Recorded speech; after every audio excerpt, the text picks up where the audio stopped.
हम लोग श्रीमद् भागवतम के दूसरे स्कंद के 10वें अध्याय के 43 और 44 श्लोक को देखेंगे। 43 में आप ये देखेंगे, सिंपल सी बात, ब्रह्मा जी के रूप धारण करके भगवान सृष्टि करते हैं, या ब्रह्मा जी को शक्ति प्रदान करके भगवान सृष्टि करते हैं और स्वयं धर्म रूप रुद्र विष्णु के स्वरूप से वह पालन करते हैं। तो तीसरा क्या एक्टिविटी रह गई? संहार। तो यहाँ कह रहे हैं शिव जी के रूप में वह संहार करते हैं। ईजी है, बस अब इस श्लोक को हम बोलेंगे, शब्दों को समझेंगे और फिर उसके बाद पढ़ लेंगे। ईजी है, कोई दिक्कत नहीं, मेरे पीछे बोलिए। ततः कालाग्निरुद्रात्मा यत् सृष्टम इदमात्मनः। ततः कालाग्निरुद्रात्मा यत् सृष्टम इदमात्मनः। सन्नियच्छति यत् तत्काले घनानीकम इवानिलः। सन्नियच्छति तत्काले घनानीकमिवानिलः। ततः कालाग्निरुद्रात्मा यत् सृष्टम इदमात्मनः। ततः कालाग्निरुद्रात्मा यत् सृष्टम इदमात्मनः। सन्नियच्छति तत्काले घनानीकम इवानिलः। सन्नियच्छति तत्काले घनानीकम इवानिलः। ततः कालाग्निरुद्रात्मा यत् सृष्टम इदमात्मनः। ततः कालाग्निरुद्रात्मा यत् सृष्टम इदमात्मनः। सन्नियच्छति तत्काले घनानीकमिवानिलः। सन्नियच्छति तत्काले घनानीकम इवानिलः। ततः कालाग्निरुद्रात्मा यत् सृष्टम इदमात्मनः। ततः कालाग्निरुद्रात्मा यत् सृष्टम इदमात्मनः। सन्नियच्छति तत्काले घनानीकमिवानिलः। सन्नियच्छति तत्काले घनानीकमिवानिलः। तत्पश्चात मतलब पालन के पश्चात, युग के अंत में, युग के अंत में मतलब युग का यहाँ पे अर्थ हो गया ब्रह्मा जी का दिन समाप्त होने पर, भगवान स्वयं संहारकर्ता रुद्र रूप में संपूर्ण सृष्टि का उसी तरह संहार करेंगे जिस प्रकार वायु बादलों को हटा देती है। तो यहाँ क्यों ऐसा उदाहरण क्यों दे रहे, उपमा क्यों दे रहे हैं? जब वायु बादलों को हटाती है, छिन्न भिन्न कर देती है, तो एक बात यह है कि बादल असहाय होते हैं नष्ट होने के संबंध में। ऐसा नहीं है कि बादल कह लेंगे कि नहीं हम अब नष्ट नहीं होना चाहते। ये क्लियर है? और बादलों को ऐसे हटा देती है वायु जैसे मानो वहां बादल कभी थे ही नहीं। इंग्लिश में कहेंगे वाइप आउट। तो प्रलय ऐसा कर देते हैं शिव जी की मानो वो ग्रह, वह स्थान, वह लोग कभी वहां थे ही नहीं। क्लियर, समझ में आ गया? तो इस प्रकार से ये उपमा क्यों दी जा रही, समझ में आ गया? ठीक है। ततः तत्पश्चात युग के अंत में अनिलः वायु इव घन अनीकम, वायु जिस प्रकार मेघ समूह को हटा देती है, घन मतलब होता है बादल और अनीक मतलब होता है समूह। दृष्ट्वा तु पांडवानीकम व्यूढ़म दुर्योधनस्तदा आचार्यम उपसंगम्य राजा वचनम अब्रवीत। दृष्ट्वा तु पांडवा अनीकम, पांडवों के समूह, पांडवों की सेना को देख करके, दृष्ट्वा तु पांडवानीकम व्यूढ़म, उनकी व्यूह रचना को देख के, व्यूढ़म दुर्योधनस्तदा, उस समय दुर्योधन आचार्यम उपसंगम्य, द्रोणाचार्य के पास में गया और राजा वचनम अब्रवीत, और उस राजा दुर्योधन ने ये वचन कहे। तो वहां पे हम अनीक शब्द से परिचित होते हैं। भगवद गीता प्रथम अध्याय। अनीक शब्द समझ रहे हैं? एक बादल एक नहीं, बादलों के समूह को, समूह क्यों कह रहे हैं? क्योंकि देखिए ब्रह्मांड में केवल एक ग्रह नहीं होता है, ग्रहों का समूह होता है। तो जैसे बादलों के समूह को वायु पूर्णतः नष्ट कर देती है, इसी तरह यहां ग्रहों के समूह को पूरी तरह से नष्ट कर देते हैं रुद्र। समझ में आ रहा उदाहरण? बड़ा अच्छा उदाहरण दे रहे हैं। और आप देखते हैं ग्रह तैर ही रहे हैं, आकाश मंडल में ग्रह तैर रहे हैं कि नहीं, जैसे कि वायुमंडल में बादल तैर रहे होते हैं। तो जैसे वायुमंडल में तैरते हुए बादलों को वायु छिन्न भिन्न कर देती है, पता ही नहीं चलता कहाँ गए, ऐसे ही इस आकाश मंडल में या अंतरिक्ष में तैरने वाले ग्रहों को समाप्त कर देते हैं रुद्र युग के, यानी कि ब्रह्मा जी की रात्रि के प्रारंभ होने में। यही चीज भगवद गीता में पढ़ रहे हैं हम लोग। रात्यागमे प्रलीयन्ते, रात्रि, ब्रह्मा जी की रात्रि आने पर सब कुछ नाश हो जाता है। सब कुछ करते यहाँ पे है महरलोक के नीचे तक, ठीक है। क्योंकि देखिए जब ब्रह्मा जी की परम आयु होती है समाप्त, तो शिव जी कार्य नहीं करते हैं, केवल महाविष्णु सांस लेते हैं और सारे ब्रह्मांड में प्रवेश कर जाते हैं। शिव जी भी सब समाप्त होते हैं। तो यहाँ शिव जी के जो द्वारा जो प्रलय है वह ब्रह्मा जी के दिन के समाप्ति पे होने वाली प्रलय है, ये समझना होगा। क्लियर? ठीक है। आत्मनः साक्षात भगवान रुद्र आत्मा, रुद्र रूप में यत सृष्टम, जो भी सृष्ट, जो उनके द्वारा ही सृष्ट जगत था, इदम, यह संपूर्ण जगत, उसको कालग्नि, महाकाल में प्रलयग्नि से तत्काले, युग के अंत में समन्यच्छति, संयच्छति मतलब पूर्णतः संहार कर देते हैं, कुछ बचता नहीं है, साफ कर देते हैं। श्लोक समझ में आ गया? संस्कृत देखिए। ततः युग के अंत के संबंध में, युग का अंत समझ रहे हैं 1000 चतुर्युग के अंत के बाद, युग का अंत कलयुग के अंत नहीं हो कहा जा रहा है। कालाग्नि, काल की अग्नि के द्वारा रुद्रात्मा, रुद्र का स्वरूप धारण करके यत सृष्टम, जिसकी संरचना, यत सृष्टम इदम आत्मना, इदम मतलब इस, और यत मतलब जो, यह जो जगत है जो भगवान ने स्वयं ही सृष्टि करी थी, किस रूप में? ब्रह्मा जी का रूप धारण करके, और पालन कर रहे थे धर्म का रूप के, यानी विष्णु के स्वरूप से, उसको रुद्र का रूप लेकर के संयच्छति, सम्यक रूप से नष्ट कर दे, संहार कर देते हैं, बचता नहीं कुछ। कब? तत्काले, उस संहार के समय, उस युग के अंत के समय में। कैसे कैसे समझे करते हैं? तो कहते हैं घना नीकम इवा अनिल, जिस प्रकार से मेघ के समूह को वायु छिन्न भिन्न कर देती है, नष्ट कर देती है। श्लोक समझ में आ गया? बहुत इजी है, हम केवल पढ़ेंगे और जहां बात अनक्लियर होगी उसको समझने का प्रयास करेंगे, नहीं तो बहुत इजी है।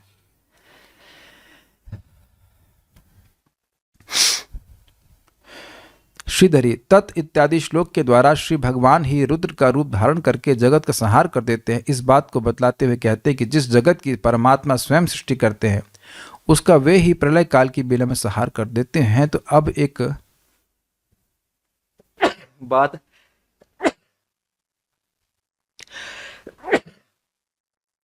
बात आएगी, इसमें कौन सी बड़ी बात है? कितने लोग अपने ही घरों पे बुलडोजर चलवाएं?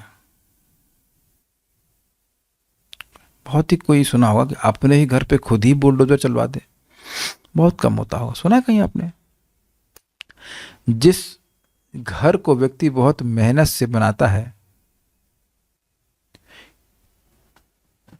मेरा तो फोन नहीं बज रहा है, किसी और का बज रहा है, ठीक है, जो भी है। जिस घर को व्यक्ति ईंट ईंट करके बनाता है, तिल तिल करके बनाता है, उसको त्यागने का बारे में सोचता नहीं है यार, आप तोड़ने के बारे में सोच रहे हैं। लोग मरते दम तक घर में ही रहना चाहते हैं, अपने बनाए हुए घर में, और वो एक इस ब्रह्मांड का एकदम नगण्य अंश है और बहुत हीन अंश है। स्वर्ग सोचिए कितना वैभव से युक्त है, और ऊपर के लोग भी और अधिक, और वह सब भगवान ब्रह्मा जी की एक रात्रि, ब्रह्मा जी के दिन के अंत में नष्ट कर देते हैं। इससे दिखाता है भगवान के अत्यधिक वैराग्य, निरासक्ति। ये दिख गया आप लोगों को? जिस चीज की सृष्टि आदमी स्वयं करता है उसको नष्ट नहीं करता। तो महाराज समझा रहे थे कि जैसे इस जगत में आप देखते हो बच्चे लोग, हम लोग हिंदी में कहते हैं घरौंदा, घरौंदा बोलते हैं, बालू का घरौंदा बनाते हैं। आप लोगों ने भी खेला होगा, घरों में जब कंस्ट्रक्शन होता है तो बालू का डंपर आ जाता है, जो भी बालू गिरा दी जाती है तो उस बालू से बच्चे लोग घरौंदा बोलते हैं, घरौंदा ही तो बोलते हैं उसको। हाँ, घर सा बना, वो कहेंगे हम तुम यहाँ रहो, तो अच्छा तुम हमारे घर पे नहीं रह सकते हो, तो तुम अपना बनाओ, ऐसा सारा कहानी करते हैं। और उसके बाद जब खेल समाप्त हो जाता है तो बच्चे लोग स्वयं ही लात मार करके उसको निकाल लेते हैं। जितनी प्रसन्नता से वो बनाते हैं उतनी ही प्रसन्नता से वो तोड़ के चले जाते हैं। तो इसे कहते हैं लीला। ये करे होंगे आप लोग भी, खेले होंगे। तो भगवान जितने आनंद से इस जगत को बनाते हैं उतने ही आनंद से इसका प्रलय भी कर लेते हैं। उन्हें ये भगवान की अत्यंत निरासक्ति सूचित करती है। भगवान इस जगत से बिल्कुल भी आसक्त नहीं है। ये जगत सृष्टि इसीलिए की है ताकि जीवों को पुरुषार्थ करने का मौका मिले। जो महाविष्णु के शरीर में सो रहे थे। आगे बढ़ते हैं। तात्पर्य, इस सृष्टि की उपमा उचित रूप से बादलों से दी गई है। क्यों? बादल आकाश में उत्पन्न किए जाते हैं या स्थित रहते हैं, और जब उन्हें अस्त व्यस्त किया जाता है तो वे उसी आकाश में अनदिखे रहते हैं। समझ में आ गया? बादलों की सृष्टि की जाती है। आकाश एक दृष्टि से कहें तो शाश्वत है, बादल शाश्वत नहीं है। और यही बात प्रभुपाद समझाते हैं अन्यत्र भागवत में कि ये जो महतत्व है ये पूरी आध्यात्मिक आकाश में एक बादल स्वरूप है। कहाँ तो आकाश और कहाँ बादल की सत्ता एकदम नगण्य है कि नहीं? स्थायित्व की दृष्टि से और व्यापकता की दृष्टि से आकाश कितना व्यापक है, व्यापक समझ रहे कितना उसका विस्तार है, और बादल तो बहुत छोटा है। आकाश नित्य विद्यमान रहता है और बादल कुछ समय के लिए रहता है, और उसमें भी बहुत परिवर्तन होते हैं। तो उसी प्रकार से ये महतत्व रूपी जो भौतिक सृष्टि है वह निरंतर परिवर्तनशील है। क्या श्लोक है भगवद गीता का? शरो भाव ना विद्यते ना भावो विद्यते। क्या श्लोक कैसे चलता है? ना भावो विद्यते सतः, ना सतो विद्यते भावो, न भावो विद्यते सतः, उभयोरपि दृष्टों स्तस्त्वन् योस्तत्वदर्शी भी। जो सत वस्तु है वह उसमें कोई परिवर्तन नहीं आता, और जो असत है भौतिक है उसका निरंतर परिवर्तनशील है, उसका कभी भी चिर स्थायित्व तो है ही नहीं, वो निरंतर परिवर्तनशील है। तो यही बात बता रहे हैं, इसलिए बादलों से उपमा दी जाती है। इसी प्रकार यह सारी सृष्टि पूर्ण पुरुषोत्तम भगवान द्वारा अपने ब्रह्मा रूप में रची जाती है, उन्हीं के द्वारा विष्णु रूप में पालित होती है और यथा समय रुद्र रूप में विनष्ट कर दी जाती है। स्पष्ट है, भगवद गीता में यह सृष्टि, इसका पालन तथा संहार अच्छे ढंग से व्याख्यायित हुए हैं। भूतग्राम स एवायं भूत्वा भूत्वा प्रलीयते, रात्रागमे वशः पार्थ प्रभवत्यः रागमे, परस्तस्मात् भावन्यो व्यक्तो व्यक्तात् सनातनः, यः स सर्वेषु भूतेषु न्यस्यस्यु न विनश्यति। भूतग्रामः स एवा अयम, अयम यह, स एवा ये ही जो जितने जीव दिख रहे हैं, ये भूत, ये चराचर जितने भी जीवात्मा, इनका ग्राम अर्थात समूह, यही भूतवा भूतवा प्रलीयते, बार बार लय को प्राप्त होते। कोई नए जीवात्मा नहीं आ रहा है, हम ही लोग बार बार सृष्टि में आते हैं, इस ड्रामा में आते हैं, और फिर हम ही लोग चुने जाते हैं इसमें विभिन्न प्रकार के रोल अदा करने के लिए। फिर जब प्रलय हो जाती तो हम ही लोग लीन हो जाते हैं, उसके बाद फिर आ जाते हैं, फिर यही सीरीज चल रही है। फिर कहते हैं रात्र्या आगमे अवशः पार्थ प्रभवत्यः रागमे, जब ब्रह्मा जी की रात्रि आती है तो अवश अर्थात अपने कर्मों के वश वह ब्रह्मा जी के साथ गर्भोदकश विष्णु में लीन हो जाते हैं। और जब अगली सृष्टि होती है प्रभवत्य अहर आगमे, अह मतलब मॉर्निंग, सुबह, जब वह आ जाती है, ब्रह्मा जी का दिन आ जाता है, तो वह अपने कर्म फल के अनुसार विभिन्न योनियों को फिर प्राप्त हो जाते हैं। ये आज ही तो पढ़ाया था, इंटरेस्टिंग फिर आ गया। देख रहे हैं गीता पढ़ने से कितना फायदा हुआ। अब देख रहे हैं कि अगर जो सुबह आज क्लास में आए उनको झट समझ में आ गया होगा। अब अद्भुत बात ये कि जो कल पढ़ाना है वो अगले श्लोक में तो बता ही देता हूँ। परस्तस्मात् भाव अन्यः, ये भगवान अपने आध्यात्मिक जगत के बारे में बता रहे हैं। परस्तस्मात्, तस्मात् परः, तस्मात् मतलब अब जो लोग जान रहे हैं भगवद गीता के 8वें अध्याय को जानते हैं कि अव्यक्त का अर्थ वहाँ बताया गया था। अव्यक्ताद् व्यक्तयः सर्वः प्रभवत्यः रागमे, जब ब्रह्मा जी का दिन होता है तो अव्यक्त अर्थात ब्रह्मा जी के द्वारा जीव आते हैं। उस 8वें अध्याय में बात हो रही थी, तो वहाँ कह रहे हैं कि जो ये ब्रह्मा जी हैं ये अव्यक्त यानी ब्रह्मा जी की निद्रा की अवस्था, उस अव्यक्त अवस्था से भी परे एक अव्यक्त उससे भी परे एक दिव्य स्थान है, उसको वो भगवान का धाम है। तस्मात् मतलब उस अव्यक्त अवस्था जिससे जीव आ रहे उससे परस तस्मात् भाव अन्य, एक अलग भाव अर्थात एक अन्य सत्ता है। व्यक्तः अव्यक्तात् सनातनः, जो व्यक्त से अर्थात जगत से ना, एक मिनट देख लेता हूं, गलत नहीं जाना चाहिए। अव्यक्तः अव्यक्तात्, व्यक्त अव्यक्त से नहीं दिख, मैं सोचा था गलत हो गया। इसका अर्थ है, ये देखिए ऐसी जगह, परस तस्मात् भावन्यो अव्यक्त अव्याक्तात् सनातन, अव्यक्त से भी अव्यक्त है, अव्यक्त क्या है? ब्रह्मा जी की निद्रा, और वह भी ब्रह्मा जी की निद्रा की अवस्था भौतिक जगत में ही है, ब्रह्मांड की सृष्टि के बाद हो रहा है। इससे भी परे अव्यक्त अवस्था है, जो अव्यक्त से भी अव्यक्त है और सनातन है, अर्थात भगवान का धाम। यह स सर्वेषु भूतेषु नश्यसु न विनश्यति। जब सारे जीव नष्ट हो जाते हैं तब भी वह नष्ट नहीं होती है। वो भूत, वह भाव मतलब वह सत्ता, अर्थात आध्यात्मिक जगत। और समझाऊंगा आज कल की क्लास में, लेकिन कुछ समझ में आ रहा है? अव्यक्त से भी अव्यक्त, that means transcendental to the unmanifested state of this material world, तो वह आध्यात्मिक जगत है।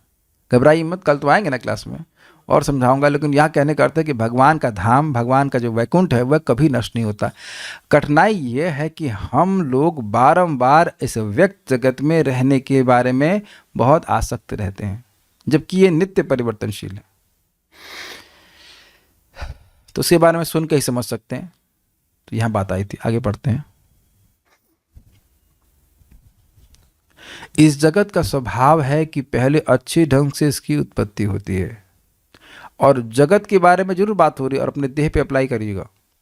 शरीर शुरुआत में बहुत अच्छा होता है, फिर ये अच्छी तरह विकसित होता है, और अनेक वर्षों तक बड़े से बड़े गणितज्ञ की गणना से परे कोई गणितज्ञ नहीं बता सकता कि जगत कब तक रहने वाला है। अटकलबाजी करते हैं, स्थित रहता है, और फिर ब्रह्मा की रात्रि के समय बिना किसी अवरोध के इसका पुनः विनष्ट हो जाता है। एक बात बड़ी अच्छी है, सृष्टि में कोई रोक नहीं सकता, पालन को भी नहीं रोक सकता, और प्रलय को भी नहीं रोक सकता, क्योंकि ये हम लोग नहीं कर रहे हैं, ये भगवान कर रहे हैं, विभिन्न ब्रह्मा जी, विष्णु और रुद्र होकर के। ये समझ में आ रहा है? इसलिए कह रहे हैं बिना अवरोध के इसका पुनः नष्ट हो जाता है, कोई नहीं रोक सकता।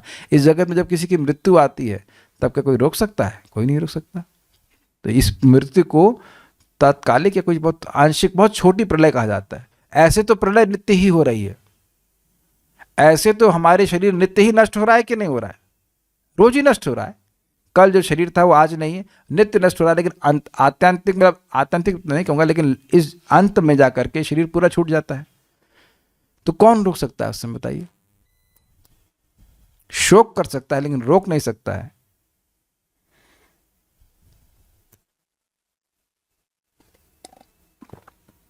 ब्रह्मा की रात्रि के बीतने पर सृष्टि रूप में यह पुनः प्रकट होकर पुनः पालन तथा संहार के चक्र से होकर गुजरता है। जरा बताइए कि ब्रह्मा जी का दिन कितना लंबा होता है? पहले ये बताएं कि चतुर्युग किसको कहते हैं? चतुर्युग चारों युगों को कहते हैं। कौन से 4 युग हैं? द्वापर युग, कलियुग। शुरुआत द्वापर से शुरू कर दिया आपने। सत्ययुग, द्वापर युग, त्रेता युग, कलियुग। सही ऑर्डर है। सत्ययुग, त्रेता युग, द्वापर युग, कलियुग। और ये कितने लाख साल के होते टोटल मिलाकर? 43 लाख साल। और ब्रह्मा जी का दिन कितना लंबा होता है? 1000 चतुर्युग। यस। और ब्रह्मा जी की रात्रि कितनी लंबी होती है? 12 घंटे। हाँ, 12 घंटे कितने होते हैं? कितने देर के होते हैं? जब 12 घंटे दिन के 1000 चतुर्युग के हुए तो 12 घंटे रात्रि कितने कितने युग के हो जाएंगे? जब ब्रह्मा जी के 12 घंटे का दिन होता है तो वह जब 1000 चतुर्युग के बराबर होता है, तो ब्रह्मा जी की रात्रि जब 12 घंटे की हुई तो कितने युग के बराबर हो जाएगी? 1000 चतुर्युग। बस सिंपल सी बात है। ठीक है, इतने साल के बाद फिर सृष्टि होती है। बार बार याद करने से, बोलने से बात याद हो जाती है। जो मूर्ख बद्ध जीव इस क्षणिक संसार को स्थायी मानता है, उसे यह बुद्धिपूर्वक सीखना चाहिए कि ऐसी सृष्टि तथा विनाश क्यों घटित होते हैं। Is very interesting. व्यक्ति पूछेगा ये क्या जरूरत है बार बार नाश करने की? ये अच्छा प्रश्न है। भौतिक जगत के सकाम कर्मी परमेश्वर के भौतिक कारकों द्वारा प्रदत्त भौतिक पदार्थों तथा शक्ति से बड़े बड़े उद्योग, बड़े बड़े घराने, बड़े बड़े साम्राज्य तथा अन्य बड़ी बड़ी चीज़ें उत्पन्न करने के लिए अत्यंत उत्सुक रहते हैं। मतलब भौतिक संसाधनों का उपयोग करने के लिए बहुत ज़्यादा उत्सुक रहते हैं। ये भी दिख गया आपको जगत में? ईंट, गारा, पत्थर, एटम बॉम्ब, क्या क्या बना रहे हैं। तो भगवान की सृष्टि से लेकर ही तो बना रहे हैं कि अपने देह से कुछ प्रकट कर देना। और वह देह भी तो स्वयं नहीं प्रकट किए हैं। ये दिख रहा है। प्रकृति से ही ले करके प्रकृति के संसाधनों का दोहन कर रहे हैं। ये दिख रहा है या दिखने में दिक्कत है कुछ? जगत की ही वस्तुओं को ले करके ही तो कुछ बन रहा है और उन्हीं का उपभोग करने का प्रयास हुआ जा रहा है। इसमें क्या कठिनाई का समझने में अत्यंत उत्सुक रहते हैं। बद्ध जीव इन साधनों से तथा मूल्यवान शक्ति से उत्पत्ति करके अपनी सनक तो पूरी कर लेता है, किंतु इच्छा न होते हुए उसे इन सारी वस्तुओं को छोड़ करके बारंबार इसी तरह उत्पत्ति करने के लिए जीवन के दूसरे पहलू में प्रविष्ट होना पड़ता है। ये समझने का प्रयास कीजिए। हम लोग सोच रहे हैं कि कुछ सृष्टि करके हम लोग सुखी हो जाएंगे, छोटे स्तर पर या बड़े बड़े इंडस्ट्री के स्तर पर। और आप नहीं देख रहे हैं कि यहाँ बड़ी बड़ी इंडस्ट्री बना करके जिसने बनाई वह गायब हो जाता है, और यही नहीं मालूम चलता कि वो गायब हुआ कहाँ। ये बात पर बात कर रहे हैं। अब वह दोबारा किसी और शरीर को प्राप्त करेगा जहाँ फिर उसको कुछ और सृष्टि करने में लगा दिया जाएगा। क्या ये क्लियर हुआ? अब जो भगवान के भक्त हैं वह समझते हैं इस सृष्टि के चक्कर में ना पड़ के मैं भगवान की भक्ति करने का प्रयास करके भगवान के पास जाऊं। प्रभुपाद इसको कहा करते थे मेकिंग ब्रेकिंग। समझ में आया? इस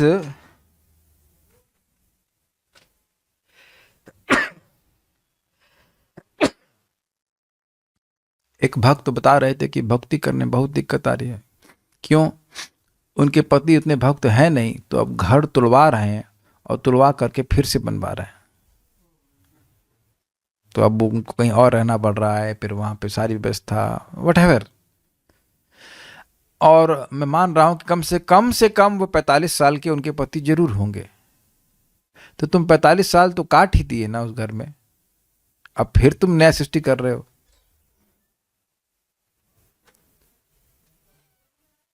आपने ऐसा लोगों करते हुए देखा है कि नहीं देखा है? मुझे इस पे हंसी आ रही, हम नाम नहीं रख रहे हैं। हमारे एक मित्र हैं, वृंदावन में घर बना रहे हैं। तो पहले घर लिए 200 गज में, वो बना नहीं। अब उसके बाद दूसरी जगह और ले लिए, तो वह भी नहीं बना। अब वो तो बना नहीं, तो आज आकर के रो रहे थे, मतलब परेशान हो रहे थे, कह रहे थे भैया ये एक बन जाए, हम परेशान हो गए इसको बनाने में। तब मैं सोच रहा था यहाँ हमको, जहाँ पे हम लोग रह रहे हैं, बने बनाए मकान में रह रहे हैं, 2 रूम में, अरे एकदम चक रह रहे, कोई दिक्कत नहीं हो रही। और मकान मालिक इतने बढ़िया हमारे, इन्होंने घर ले लिया था कार्तिक में रहने के लिए, खुद आए बाहर रहे। हमको कहा आप रहिए, हम लोग सोच रहे थे कार्तिक में खाली करना पड़ेगा, राधा रानी कितना अच्छा व्यवस्था करें, खुद आए बाहर रहे। जबकि लिए खरीदे मकान इसीलिए था कि कार्तिक में जाकर रहेंगे, लेकिन इतने बढ़िया आदमी, इतने बढ़िया व्यक्ति हैं, वो बाहर जाकर रहे, खुद बाहर जाकर रहे। हमने कहा अभी परसों नहीं, हमें अभी 1 वीक बैक, 1 हफ्ते पहले पूछा हमने कि भाई कब खाली करना, कहते नहीं आप रहिए, हम जब आएंगे तो बाहर रह लेंगे। मुझे तो कानों पे विश्वास नहीं हो रहा था, ये क्या बोल रहे हैं। अरे अपने लिए मकान खरीदे हैं आप और आप बाहर रहेंगे।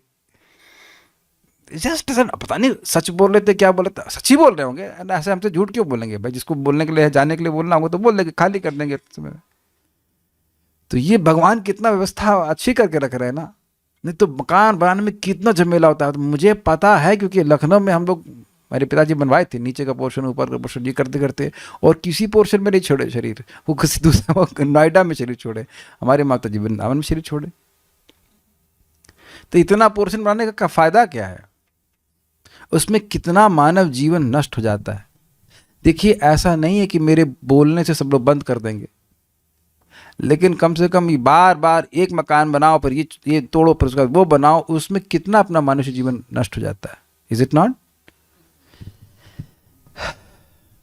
ये बात है। और इस चीज में एक और खतरनाक बात है, इन सब सृष्टियों में हम एक काश की सृष्टि कर रहे हैं। काश समझते हैं? हैंकरिंग, अरे हमारा ये घर अच्छा नहीं था, काश एक ऐसा घर होता, काश एक ऐसी कोठी होती, काश ये, और उस काश की वजह से फिर हम एक देह को प्राप्त करेंगे। चलो बनाओ बंगला। समझ रहे बात? हम भगवान के धाम जा सकते हैं जब इस सारे किसी भी काश का अवकाश ना रहे। काश हम थोड़ा लंबे होते, काश थोड़ा बुद्धि अधिक होती, काश संस्कृत पढ़ ली होते, काश ये काश वो, तो आप कहेंगे प्रभु जी ये सारे कास्ट मिटेंगे कैसे? हरे कृष्णा कृष्णा कृष्णा हरे हरे, हरे राम राम राम हरे हरे। ये अपने आप करता है। हरे कृष्ण मंत्र जपने से और कथा सुनने से अपने आप ही सारे काशों, किसी भी धीरे धीरे सारे काशों का अवकाश समाप्त हो जाता है कि हमें ये मिल जाए, हमें वो मिल जाए, हमें भगवान का प्रसाद मिले, बस भगवान की कथा मिले, भगवान का नाम जप करने मिला। क्या आप ये होता हुआ नहीं देख रहे हैं? नहीं करते ना जाने की कहीं चाहे कि घूमने जाएं, भाई एटलीस्ट हम अपनी बात कर रहे हैं तो बिल्कुल नहीं मन करते घूमने जाएं, यहाँ जाएं वहाँ जाएं, ऐसा तो कभी मन नहीं करता। अपने आप ही सारी इच्छाएं समाप्त होने लग जाती हैं। ये भगवान की कथा का और भगवान के नाम का, भगवान की भक्ति का, प्रसाद का ये प्रभाव है ही। सही तरह से किया जाएगा तो उसका प्रभाव देखेंगे ही। और उत्पत्ति करने का समय नहीं है। उत्पत्ति से मेरा मतलब ये जगत की वस्तुओं की सृष्टि करने का। हाँ, मंदिर बनाना चाहते एक अलग बात है, लेकिन बंगला बनाने की इच्छा नहीं रहती। अरे सबसे बड़े प्रमाण तो स्वयं शिव जी हैं। वो तो घर भी नहीं बांधते जबकि गृहस्थ है। इतने कथा में लगे रहते हैं, वो वट वृक्ष के नीचे ही रह लेते हैं। और माता पार्वती भी वहीं रहनी, और वो क्या गणेश जी और कार्तिकेय ये भी रहने साथ में। सब कथा में इतनी मतलब निमज्जित रहते हैं, ये बात है। आप देखेंगे, अपने जीवन में देखेंगे कि भक्ति करने से व्यक्ति अनावश्यक चीज़ों को अनावश्यक रूप से देखने लगता है कि ये चीज़ें मेरी आवश्यकता की नहीं है, ये अनावश्यक है। मान लो इकट्ठी भी करनी तो बाहर निकालो, नहीं चाहिए, नहीं चाहिए, नहीं चाहिए, क्योंकि चित्त तो भगवान की कथा के प्रति आकृष्ट रहता है। एक बात थोड़ा समझने का प्रयास कीजिए कि हम लोग शास्त्र केवल पढ़ने के लिए नहीं पढ़ रहे हैं। बहुत सुंदर हमारे कल्याण प्रभु ने हमको बताई थी बात, people don't want transactional relationships, they want transformational relationships. जब हम शास्त्र पढ़ते हैं तो हम चाहते हैं कि हम में कुछ परिवर्तन आए, हमें कुछ शिक्षा प्राप्त हो जिससे हमारे अंदर परिवर्तन हो। अग्री? तो ये महत्वपूर्ण नहीं है कि हमने एक दिन में कितना पढ़ा, ये बिल्कुल भी महत्वपूर्ण नहीं है। एक भी लाइन हमने समझी जो हमारे जीवन में कुछ परिवर्तन लाए, तो एक बात समझिएगा कि एक ही लाइन बहुत बड़ा परिवर्तन लाती है। जैसे मैं बिल्कुल लौकिक बात बोल रहा हूँ स्वास्थ्य के संबंध में, कि अगर किसी को समझ में आए कि भाई रोज ऐश गार्ड का जूस खाली पेट पीना चाहिए खाना के 2 घंटा पहले, कोई बहुत बड़ी बात तो नहीं करी। क्या करना है?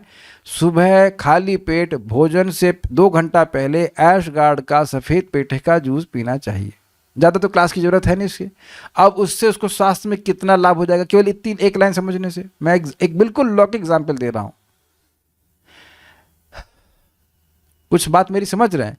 तो अब उसी तरह से अगर व्यक्ति समझे कि भाई इस जगत में उत्पत्ति के चक्कर में ना पड़े, ऐसा प्रयास करे कि अब दोबारा देह की उत्पत्ति ना हो, भगवान का भजन करे, तो इतनी बात अगर समझ में आ गई तो उसका पूरा जीवन परिवर्तित हो जाएगा, वो वैकुंठ चला जाएगा। इतना समझ ले कि जगत अशाश्वत है, दुखालय है, चाहे किसी भी अवस्था में रहें हम इस जगत में सुखी नहीं हो सकते। तो वो भगवान के पास चला जाएगा कि नहीं चला जाएगा? अगर किसी जेल वाले व्यक्ति को, जो ये मान रहा हो कि जेल नहीं है, ये समझ में आ जाए कि भाई तुम जेल में हो, तुम यहाँ कभी सुखी नहीं रह सकते, तुम्हारे पिताजी बाहर बहुत पैसे वाले, वहाँ चले जाओगे तो वहाँ कभी दुखी हो नहीं सकते, तो ये इतनी सी बात समझ में आने से उसके जीवन में परिवर्तन नहीं आ जाएगा? अब बताइए। तो कभी भक्त लोग कहते हैं हमको याद नहीं रहता। अरे ज़्यादा मत याद रखिए, लेकिन कम से कम एक बात तो याद रखिए ना कि हरे कृष्ण मंत्र करके भगवान को प्रणाम करके भगवान के पास चले जाएंगे। भगवान के अधीन हो करके हमारी परम मुक्ति हो जाएगी। आज महाराज ने इतनी सुंदर बात बोली, मैं हिल गया सुनकर। वाह क्या स्टेटमेंट है, बोल रहे थे और उसको आज से ही अप्लाई कर सकते हैं। बहुत सुंदर बात सुनिए। महाराज कह रहे थे, परम पूज्य वृंदावन चंद्र महाराज का जो 5वां लेक्चर अभी हुआ उद्धव गीत पे, तो वो बता रहे थे कि गोपियां घर का काम कृष्ण का कीर्तन करने के लिए करती थी। घर का काम करते हुए कीर्तन नहीं करती थी। कुछ चेंज किया, समझ रहे हैं? कृष्ण का कीर्तन करने के लिए घर काम करती थी। झाड़ू बाहर नहीं तो कृष्ण के कुछ यश बोल रही हैं, और इसके द्वारा ये बार बार बोलने से ही भगवान के हाईएस्ट प्रेमी बन गए। कोई नया काम नहीं किया उनने। अब आप अपने जीवन में कैसे अप्लाई करेंगे? खाना क्यों बनाएंगे? ताकि कथा सुन सके, कि ऐसे तो हम नहीं सुनने वाले एक्स्ट्रा कथा। कैच किया आपने?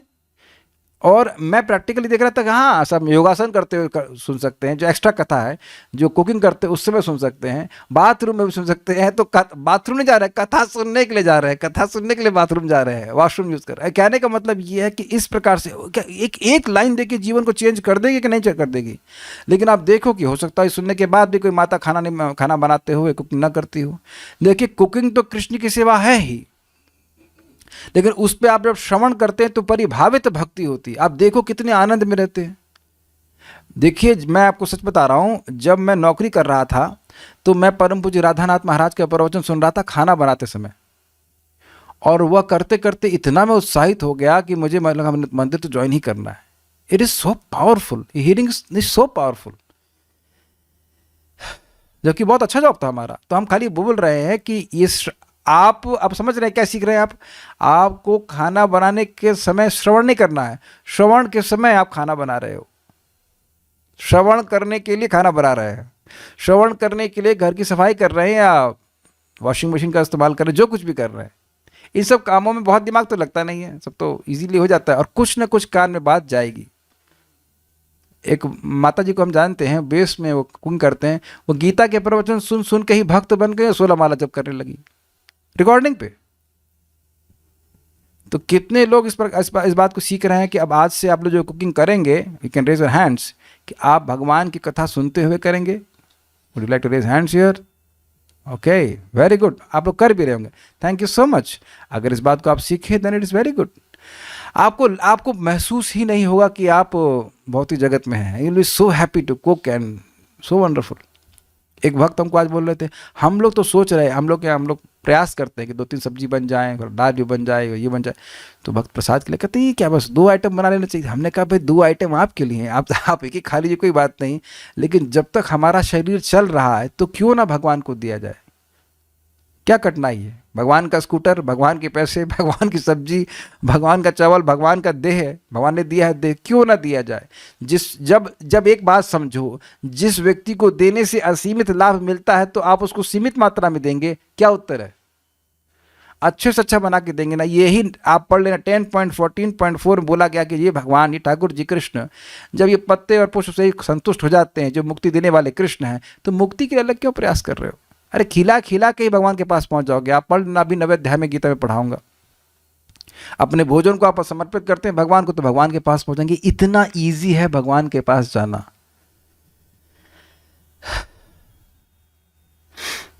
और एक बात समझिए, इस जगत में भोजन सुख है, मानते हैं कि नहीं? अरे हाँ भी नहीं बोलना है आप लोग। अच्छा नहीं लगता ना, खराब भोजन अच्छा लगता है, भोजन अच्छा लगता है। And Krishna is also a person like you and मी। भगवान को खाना बहुत अच्छा लगता है, अच्छा भोजन बनाना चाहिए। You should never be satisfied with their cooking. ये बनाए और कैसे अच्छा बना सकते हैं, और कैसे अच्छा बना सकते हैं। ये तभी होगा जब नाम जब अच्छा करेंगे। जब सुबह नाम जब अच्छा होगा तो भगवान आपको और अच्छा करने की सेवा करेंगे। भगवान आपको कभी संतुष्ट रहने ही नहीं देंगे। जैसे माता यशोदा के क्या माता यशोदा के घर में मक्खन नहीं निकलता था, लेकिन भगवान से प्रेम है तो और अच्छा मक्खन, और अच्छा मक्खन, और अच्छा मक्खन। Spiritual life is not boring see, हाँ बनाने बस 1 सब्जी बना दी खत्म। क्यों 1 सब्जी बनाएंगे? अरे महाप्रभु को शाक पसंद है, हम बनाएंगे शाक। हम लोग आज तक करेले से डरते थे, आज हमने करेला बनाया, करेला अच्छा बन गया। महाप्रभु कड़वे सब्जी, ये करेला बड़ा पसंद है, शुक्ता पसंद है, हम जो उनको पसंद है बनाएंगे। अरे यहाँ कोई सन्यासी महात्मा कोई आपके घर में आता तो पूछते हैं ना महाराज जी को क्या पसंद है, तो आपको स्पष्ट बता रहा हूँ, चैतन्य महाप्रभु को साग पसंद है। वो वाला साग नहीं जो आप लोग के नॉर्थ इंडिया में घोट के बना देते हैं, बंगाली साग, वो पसंद है। और इसके बारे में बोल रहे हैं, क्या नाम है, भक्तिम ठाकुर जी, गौर प्रिया साक सेवन जीवन सार्थक मानी। गौरंग महाप्रभु के साग सेवन करके मैं अपने पूरे जीवन को सार्थक मानता हूँ। Mahaprabhu is a person, Krishna is a person like you and me. वैसे भगवान कृष्ण को नींबू का अचार भी अच्छा लगता है। In case you want to know, 10th canto में आप देखेंगे नींबू का अचार और दही चावल वो रोज लेके जाते हैं कलेवा के रूप में, ब्रेकफास्ट के रूप में। If you can make that will be nice. अरे प्रेम देना जानता है, ये नहीं कहकर इतना दे दिया तो बहुत है, समझ में आया? अगर सामर्थ्य है, मैं फोर्स नहीं कर रहा हूँ, अगर सामर्थ्य है, स्पेशली गृहस्थों को, तो बनाना ही चाहिए भगवान के लिए अच्छे से अच्छा। तो मैं सब बातें क्यों कह रहा था? इस जगत में महान चीज़ों की सृष्टि करने के बजाय हम ये देखिए कि हम लोग भगवान के लिए कितनी अच्छी सृष्टि कर सकते हैं। प्रैक्टिकली स्पीकिंग हम अपने घर में ऐसा ही अनुभव करते हैं कि हम मंदिर में रह रहे हों। भगवान है, शालिग्राम भगवान है, उनकी सेवा होती है, यहाँ पे उनको कथा भागवतम क्लास हो रही है, मंगल आरती होती है, जप हो रहा है, क्या डिफरेंस है? कौन कहता है कि मंदिर छोड़ दिए? थोड़ा मंदिर चेंज कर लिए बस, उसी के टेम्पल प्रेसिडेंट हैं उसी के टेम्पल कमांडर हैं, सब कुछ। Is it not? And every devotee can be like this. हर भक्त ऐसा हो सकता है, केवल स्वीकार करने की बात। और ये प्रभुपाद जी का शब्द है कि हम यह नहीं चाहते कि केवल भक्त हमारे मंदिर में आए, हम चाहते हैं कि सबका घर मंदिर बन जाए। प्रभुपाद जी अपने लेक्चर में इस बात को कहते हैं। तो जो उत्पत्ति करने की इच्छा है, अर्थात सृष्टि करने की इच्छा है, उसको भगवान की सेवा में लगाना चाहिए। समझ में आई बात? भाई भोजन बनाना सृष्टि करना है कि नहीं? ये कोई पेंटिंग करना जानता है तो भगवान के लिए पेंटिंग करे। प्रभुपाद इस बात को समझाते हैं। तो जो क्रिया है उसको रोकना नहीं है, लेकिन उस क्रिया को भगवान की तरफ मोड़ देना है, तो आप भी भगवान की तरफ चले जाओगे। लेकिन अपने लिए बहुत बड़ा मकान बनाने की इच्छा, यह बहुत अच्छी बात नहीं है। ठीक है, इसको आप पढ़ लेना 11:55 भगवत गीता। ऐसे मूर्ख बद्ध जीवों को जो इस क्षणिक संसार में अपनी शक्ति का अपव्यय करते हैं, भगवान आशान्वित करने के लिए सूचित करते हैं कि एक अन्य प्रकृति भी है जो बार बार सृष्टि या विनष्ट हुए बिना शाश्वत है, और बद्धजीव यह समझ सकता है कि वह क्या करे और शक्ति का किस प्रकार सदुपयोग करे। समझ में आया?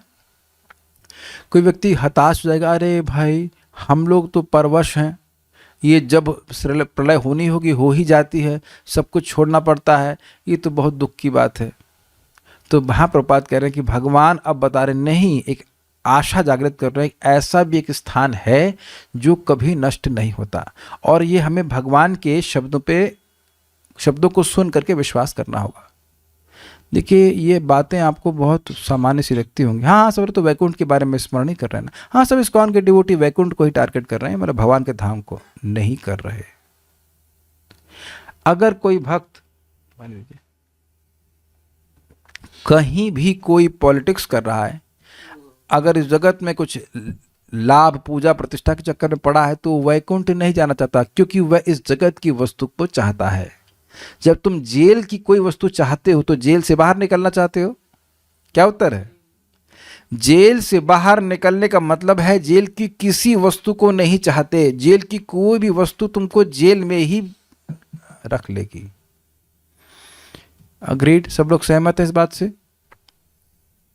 मेरी बात समझ में आ रही है? जेल की कोई भी वस्तु आपको जेल में ही रख लेगी। जब हम बार बार सुनते हैं तो बात दिखने लगती कि जगत की कोई भी वस्तु हमको सुखी नहीं कर सकती, कोई भी वस्तु नहीं सुखी कर सकती। नथिंग, चाहे वो यश हो, चाहे वो स्त्री हो, चाहे वो धन हो, चाहे पुरुष हो, चाहे कुछ भी हो। ये बात केवल बोलने के लिए नहीं होती है, ये व्यक्ति स्वयं अनुभव करने लगता है कि जगत की कोई वस्तु मुझे संतुष्ट नहीं कर सकती। अगर कुछ संतुष्ट करता है तो वह भगवान की सेवा, भक्तों की सेवा, भगवान की सेवा। यह प्रत्यक्ष दिखता है कि मैं प्रसन्न हो रहा हूं भगवान की सेवा करके, भगवान की भक्ति करके। ये तो सभी भक्तों का रियलाइजेशन है, नहीं तो आप आ ही क्यों रहे होते यहाँ पे, वो भी उत्साह से, आग्रह से, समय से, रोज। ये आपको प्रत्यक्ष अनुभव हो रहा है तभी तो आप आ रहे हैं। ऐसे ही आते खाली पीली समझते हैं, फालतू में। और अभी तो बहुत समय हुआ नहीं भक्ति करते हुए। चलो देखा जाए 40 साल, अगर भगवान ने 40 साल दिए इस जन्म में, देखते हैं 40 साल करके क्या होता है। मैं तो कभी कभी दुआ स्वप्न देखता हूँ कि मैं आखिरी श्लोक पढ़ा रहा हूँ भागवतम का, नाम संकीर्तनम यस्य सर्व पाप प्रणाशनम। अभी कभी होगा पता नहीं, देखते हैं। लेकिन मुझे एक बहुत विश्वास है इस बात से, ये चतुश्लोकी सबसे कठिन बोला जाता है, और इसको भी भगवान पार ही करा दिए, किसी तरह से समझा दिए कुछ तो आगे भी भगवान सामर्थ्य जरूर देंगे समझने का और चर्चा करने का। ये सब भगवान करा रहे हैं, इसमें कोई संदेह नहीं है। कोई योग्यता मेरी नहीं है, लेकिन मुझे दिख रहा है कि भगवान समझने का सामर्थ्य दे रहे हैं।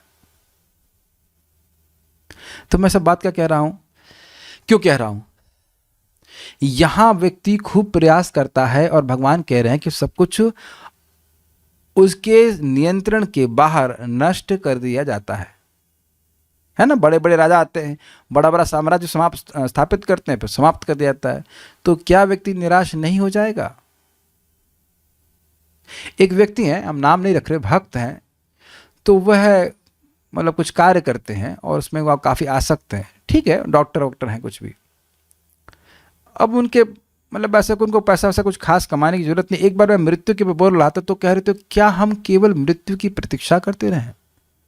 जी नहीं, मतलब समझ रहे मेरी बात, उनका ये डाउट था कि क्या हम कुछ नहीं करें जगत में, क्या हम केवल मृत्यु की प्रतीक्षा करते रहे, जैसे एक बकरी वेट करती है कि उसी गर्दन कब काटी जाएगी? नहीं नहीं नहीं, भगवान की भक्ति करने में इतने एंगेजमेंट हैं कि आपके पास अवकाश ही नहीं रहेगा भौतिक कार्य करने के लिए। मेरी बात आपको समझ में आ रही है? मृत्यु को पे जय प्राप्त करना एक बहुत बड़ा एंगेजमेंट है। मृत्यु का वेट नहीं कर रहे हैं, मृत्यु को पार करने का प्रयास कर रहे हैं भक्त। वो समझ नहीं पाए थे वक्त मेरी बात। जब ये कहा जा रहा है कि वे अनावश्यक भौतिक प्रयासों को छोड़िए, तो खाली बैठने के लिए नहीं। Is it okay?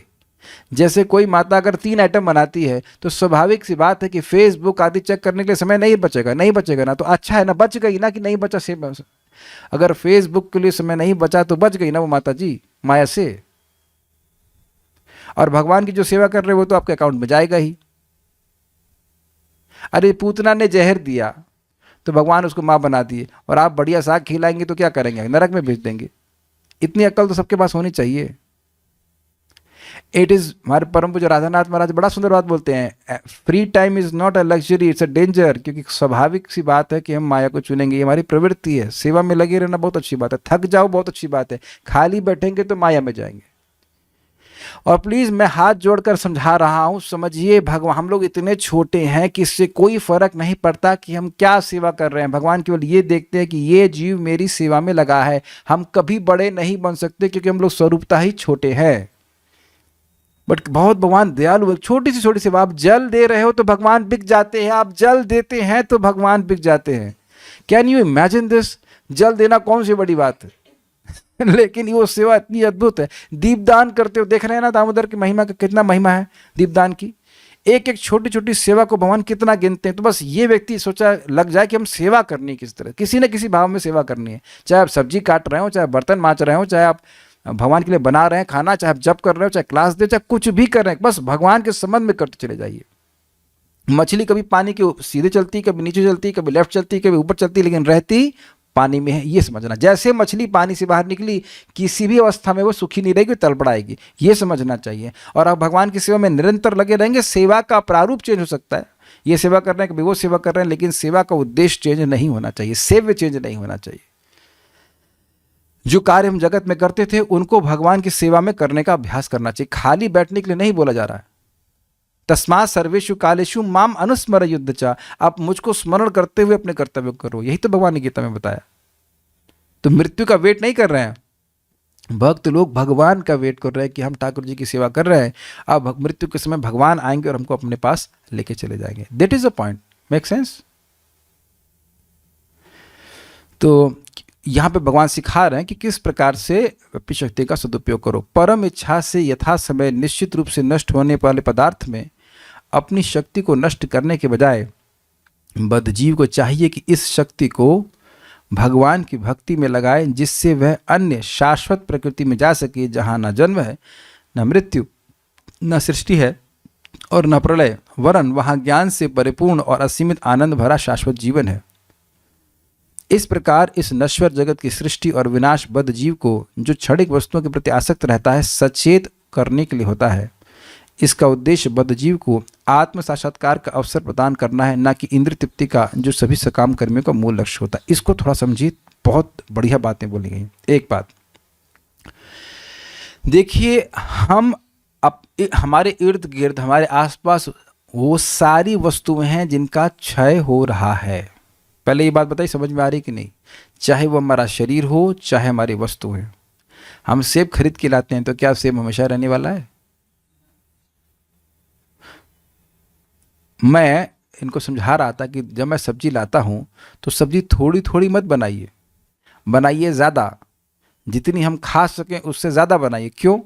हम लोग जितना खा सके, मतलब एक अंदाज होता है 3 बना लोग आएंगे, 4 लोग आएंगे, ज़्यादा बनाइए। भगवान को अर्पण हो गया, अब वो सारा कुछ प्रसाद बन गया। अब प्रसाद बन गया है तो किसी जानवर के पेट में बनने जाएगा, किसी इंसान के पेट में, किसी के भी पेट में जाएगा तो उसे अनंत पुण्य मिलेगा। ये समझ में आया? और हम अपने पास फ्रिज में छोड़ देंगे तो वो सड़ेगा, ना वो हमारे पेट में जाएगा ना किसी के पेट में जाएगा। क्या सही है आप बताइए? देखिए करना तो ये हमको चाहिए गृहस्थ के रूप में कि बाहर जाके हल्ला करने कोई भूखा है कोई भूखा है कोई भूखा है, लेकिन अब क्या समय भी नहीं है और हम ऐसा कर भी नहीं पाते, तो कम से कम इतना रहना चाहिए कि कुछ प्रसाद वितरण होना चाहिए, चाहे किसी गृहस्थ को भी दे दें। हो सकता है कि किसी घर में प्रसाद ना लगता हो, भोग ना लगता हो, तो घर में कुछ तो प्रसाद पाएंगे। कुछ समझ में आ रहा है? आप देखिए हमारी मानसिकता क्या होती है। अरे चावल का दाम क्या है भाई, 100 रुपये किलो। या तुम 100 ग्राम बना रहे हो तो कितने रुपये, 10 रुपये का चावल जनरली 100 ग्राम बनाते हैं। 10 रुपये का बना रहे हैं, 20 रुपये बना दो यार, दो डबल बना दो। किसी गधे को खिला दो, इंसान बनेगा। या किसी इंसान को बना दो जो गधा है। कैसे भी अर्थ ले लें आप। एक तो ये बात हुई। दूसरी बात, ये जितनी भी क्षयिष्णु वस्तुएं हैं, अशाश्वत वस्तुएं हैं, अगर आप इन्हें भगवान को देते हो तो आपको शाश्वत लाभ मिलेगा। ये भगवान स्वयं कहते हैं, स्व च अमृतत्वाय कल्पते, भागवत 11वां स्कंद। जो व्यक्ति मान रहा है कि वस्तु बहुत अच्छी है, उसको प्रिय है, वह भगवान को अर्पित करता है, तो वह व्यक्ति अमृतत्व का अधिकारी हो जाता है। जैसे क्या यह जीव मेरे पास हमेशा रहेगी? क्या उत्तर है? नहीं रहेगी। जब तक है इस जीव से भगवान का यश बोले और हरे कृष्णा कृष्ण कृष्ण हरे हरे, हरे राम राम राम हरे हरे, ये बोलेंगे तो आपको शाश्वत स्थान मिलेगा। तो अशाश्वत या ऐसी वस्तु जिसका हमारे मृत्यु के बाद कोई उपयोग नहीं है, सड़ने वाली वस्तु है, उसका उपयोग करके अगर कोई शाश्वत वस्तु को प्राप्त कर रहा है, ज्ञान में आनंद में वस्तु को प्राप्त कर रहा है, तो क्या उसको बुद्धिमान नहीं कहेंगे? इसीलिए कहा जाता है कृष्ण स भजे स बड़ा चतुर। भगवान कृष्ण का भजन करने वाला, सेवा करने वाला अत्यंत चतुर है, क्योंकि एकदम नगण्य, एकदम व्यर्थ की वस्तु को उपयोग करके परमार्थ का पालन कर रहा है, प्राप्त कर पाएगा। मैं समझा पा रहा हूं? हमारी रोटी का दाम कुछ ऐसे जगत में कुछ नहीं है, लेकिन रोटी जब भगवान को अर्पित करते तो भगवान के धाम जाने के योग्य बन जाते। ही तो बुद्धिमानी है। कुछ आप समझ ही रहोगे भाई, दीप दान आप कर रहे हैं, कितने रुपए का दीप है भाई, कितना रुपए का घी डालते हो, 2 रुपए का, 3 रुपए का, लेकिन बदले में आपको भगवान का धाम मिल रहा है, तो ये बुद्धिमानी नहीं है। लेकिन ये बुद्धिमानी कहाँ से प्राप्त होगी? शास्त्र से, भक्तों की संगत में। और देखिए मैंने आपको बताया था कि हमारे एक रिश्तेदार हैं, उन्हें कहा कि हमने आज 1000 दीपदान किए। तो मैंने कहा दीपदान किए? भगवान थे क्या? भगवान का फोटो सामने थे? ना, वो हम लोग इकट्ठा हुए, हमने चलाए। अब समझ गए आप? वो 1000 दीपदान की, उसमें कितना घी या तेल लगा होगा, उसकी वैल्यू क्या है? 0, कुछ नहीं। लेकिन आपने एक दीप अर्पित किया भगवान को, उसकी वैल्यू क्या है? अनंत। कुछ समझ रहे ना बात? ये है बुद्धिमानी की जो हमारे कार्य करने की क्षमता है, उसको भगवान को समर्पित करने के लिए सीखें। इसी को नारद जी ने कहा, तज्जन्मतानि कर्माणि तद आयुस्तन मनो वचः नृणाम ये न विश्वात्मा सेव्यते हरिरीश्वरा। उस व्यक्ति का जन्म, तानि कर्माणि, और उसके सारे कर्म, उसकी आयु, उसका मन, उसका वचन, उसके कर्म सब बढ़िया हो गए हैं, अच्छे माने जाएंगे, सफल माने जाएंगे, जिसके द्वारा सेव्यते नृणाम ये नहीं विश्वात्मा सेव्यते हरिरीश्वरा, जिसके द्वारा वह भगवान हरि की सेवा करे, जो ईश्वर है और सभी के आत्मा है, परमात्मा है। ये समझ में आ रहा है? तो जब भी हम किसी भी इंद्रियों से भगवान की सेवा कर रहे हैं, तो हम सबसे अधिक बुद्धिमानी का प्रयोग कर रहे हैं और हम सबसे अच्छे व्यक्ति हैं, श्रेष्ठ व्यक्ति हैं। ये समझ में आना चाहिए। बड़े आदर भाव से भगवान की सेवा करनी चाहिए। चाहे आलू काट रहे हो आप, चाहे कुछ भी कर रहे हो, कुछ भी कर रहे हैं भगवान के संबंध में, तो वह आपको अनंत लाभ देने वाला है। इतनी बात जरूर समझ लेनी चाहिए, उत्साह से करना चाहिए। और इस जगत की सेवा कुछ भी लाभ देने वाली नहीं है, इसलिए अगर करनी भी पड़े तो अश्रद्धा से करनी चाहिए। यार इसमें तो नुकसान हो रहा है, जिस बिजनेस में नुकसान हो रहा हो तो उसको तो अब ठीक है, क्या करें, करना पड़ता है, कर लेंगे। तो जगत के कार्य करने चाहिए जल्दी जल्दी, और भगवान की भक्ति बड़ी निश्चिंतता से आराम से करना चाहिए। Is that okay? ठीक है। अच्छा, दूसरी बात यहाँ क्या कह रहे हैं, ये बार बार नाश क्यों हो रहा है? ताकि जगत, सृष्टि हो रही है, फिर पालन हो रहा है, फिर प्रलय हो रही है। तो एक प्रश्न होगा, जब प्रलय ही करनी है तो सृष्टि कर ही क्यों रहे हैं? क्या जरूरत है? जब फोड़ना ही है तो सृष्टि क्या क्यों कर रहे हैं? है ना, विचार करने बात है। तो उन्हें समझने का प्रयास कीजिए। जीव है शाश्वत, बार बार इस प्रलय को अनुभव करके फ्रस्ट्रेट हो जाएगा। वो सोचेगा क्या कोई ऐसा भी स्थान है जो शाश्वत हो? ये क्या है, मुझे बार बार मरना पड़ रहा है, ये क्यों मुझे बार बार मरना पड़ रहा है? ये विचार तभी आएगा जब इस प्रकार की प्रक्रिया हो। क्या ये सबको समझ में आ गई बात? ये आपको सिंपल लगता है। मेरे मामा जी की बच्चियों ने बचपन में पूछा, पापा क्या आप मर जाओगे? कहीं तो सुना होगा। तो उन्होंने कहा हाँ हम मरेंगे। मम्मी भी मरेंगी? हाँ। हम भी मर जाएंगे? हाँ। पापा मरने के बाद हम कहाँ जाएंगे? देखिए बच्चे बुद्धिमान हैं तो उस तरह के प्रश्न करते हैं। आज से मैं समझ रहा हूँ, बहुत साल पहले की बात है, मामा जी हमको बता रहे थे कि हमारी बच्चियाँ पूछ रही हैं इस प्रकार से। तो बोले भैया से पूछो, भैया से पूछो। हमने कहा, कुछ आएगा ना व्यक्ति के, कोई बुद्धिमान व्यक्ति को पूछेगा ना कि मरने के बाद व्यक्ति कहाँ गया और ये सब क्यों हो रहा है, क्यों लोग को मरना पड़ रहा है। भाई मैं मरना नहीं चाहता हूँ लेकिन क्यों मरना पड़ रहा है, मैं बीमार नहीं होना चाहता हूँ, क्यों बीमार हो रहा हूँ। तो जो व्यक्ति मननशील है वह इस प्रश्न को करेगा। अब कठिनाई ये है कि मनुष्य रजोगुणी होते तो मननशीलता होती नहीं। लेकिन एक चीज़ और देख लीजिएगा, ये मैं आपको लिख के दे सकता हूँ भाई, जो चीज़ अनुभव की जाए तो उसको लिखा जा सकता है ना। यदि आप नियमित रूप से जप करें और अगर आप प्रयास करें कि सुबह आपकी माला हो जाए, उसका पोस्टमार्टम नहीं हो, एएम में होती रहे, ब्रेकफास्ट के पहले करें, और आप नियमित रूप से कथा सुनते रहें, तो ऐसा, और प्रसाद घर, 3 चीज़ें स्पेशली करिए, भगवान के नाम का जप, भगवान की कथा का श्रवण और प्रसाद।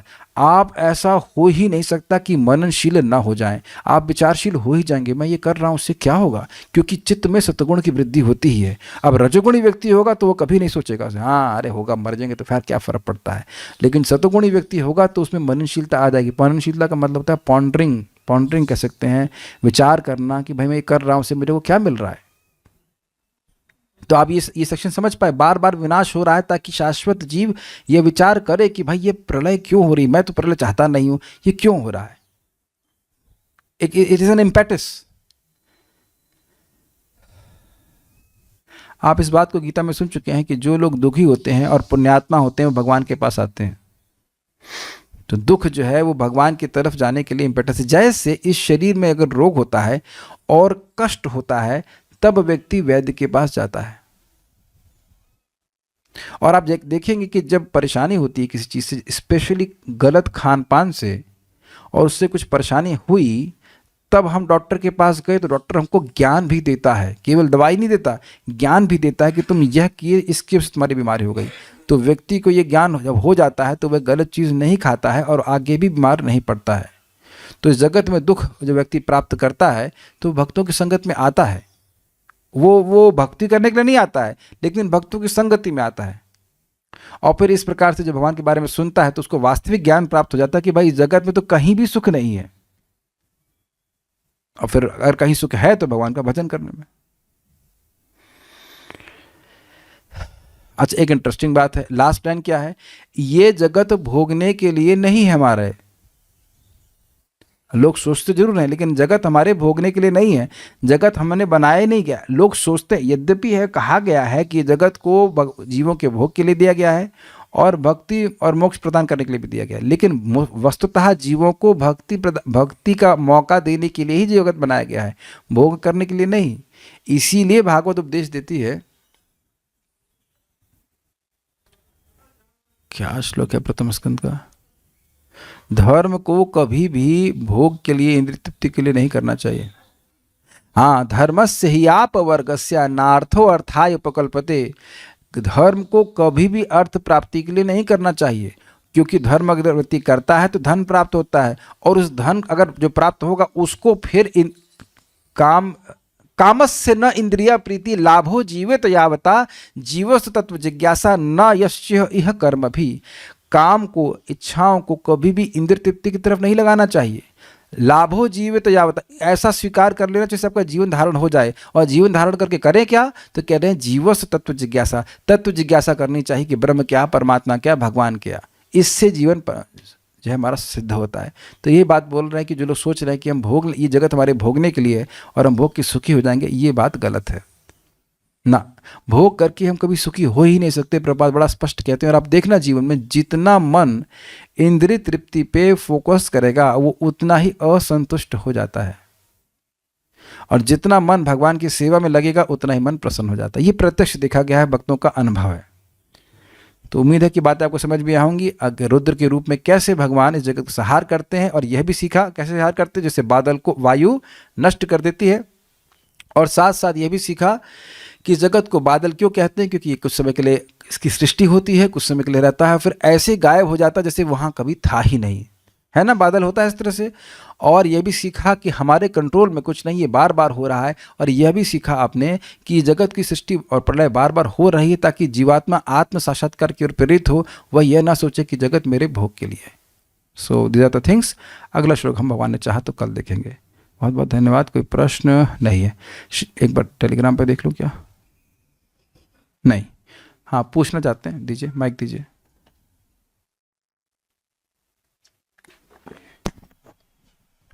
हरे कृष्ण प्रभु जी। प्रभु जी, ये दीपदान से संबंधित प्रश्न है कि जैसे अभी देव दीपावली आएगी तो इसमें बनारस में, चित्रकूट में या लखनऊ में या नैमिष में हर जगह गंगा किनारे, जमुना जी के किनारे या मंदाकिनी के किनारे लोग दीपदान देते हैं, हजारों हजार लोग रंगोली बना करके। तो क्या ये दीपदान भगवान को ही मानी जाएगी ना? हाँ, देखिए वो किस अंडरस्टैंडिंग से दे रहे हैं। देखिए जैसे हम लोग तुलसी जी को देते हैं, भगवान के भक्तों को हम वैसे ही दे सकते हैं जैसे भगवान को दिया जाता है। गुरु को, गंगा जी को, यमुना जी को, ये सब भगवान के सेवक है। तुलसी जी को हम लोग दीपदान नहीं करते हैं क्या? करते हैं। अब वो अलग बात है कि क्या वो उस अंडरस्टैंडिंग से दे रहे हैं कि नहीं दे रहे, लेकिन अब गंगा जी तो दयालु हैं, स्वीकार कर लेती हैं। बात है कि समझना चाहिए गंगा जी भगवान की प्रिय है और गंगा जी को दे रहे हैं तो भगवान को दे रहे हैं, इसमें कठिनाई नहीं है। लेकिन अब वो उस तरह से समझते हैं, वो समझावट तो उनकी शायद ऐसी नहीं होगी। फिर भी गंगा जी को देने से लाभ तो है ही। तुलसी जी को अगर दिया दे रहा है तो अच्छा ही है। ठीक है, तो यहाँ रुकते हैं। श्रीमद् भागवतम की जय, श्रील प्रभुपाद की जय, निताई गौर प्रेमानंदे।